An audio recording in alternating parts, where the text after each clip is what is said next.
पिछली वीडियो के अंदर हम ये बात बता चुके हैं कि सोहबत करने के बाद क्या काम नहीं करने चाहिए। इस वीडियो के अंदर हम ये बात जानेंगे कि खड़े होकर सोहबत करना या फिर सोहबत करते हुए अपनी या बीवी की शर्मगाह को देखना कैसा है। तो चलिए वीडियो शुरू करते हैं। बिस्मिल्लाहिर्रहमानिर्रहीम।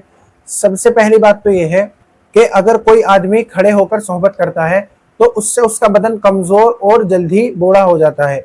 और दूसरा नुकसान खड़े होकर सोहबत करने का यह है कि उससे मर्द को राशा यानी लर्जे की बीमारी होने का अंदेशा होता है। और सबसे ख़राब तरीका सोहबत करने का यह है कि मर्द नीचे लेटा हुआ हो और बीवी उसके ऊपर बैठी हुई हो। ये सोहबत करने का सबसे ख़राब तरीका है। और पेट भरे होने की हालत में सोहबत करने से बच्चा कुन ज़हन पैदा होता है।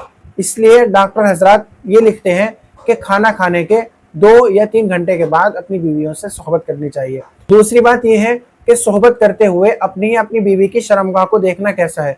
तो देखिए, मसले के एतबार से तो बिल्कुल जायज़ और दुरुस्त है, लेकिन एक बहुत बड़े माहिर डॉक्टर भी हैं और अल्लाह वाले भी हैं। वो अपनी एक किताब के अंदर ये बात लिखते हैं कि अगर कोई सोहबत करते हुए शर्मगाहों को देखता है तो उसकी औलाद अंधी पैदा हो सकती है।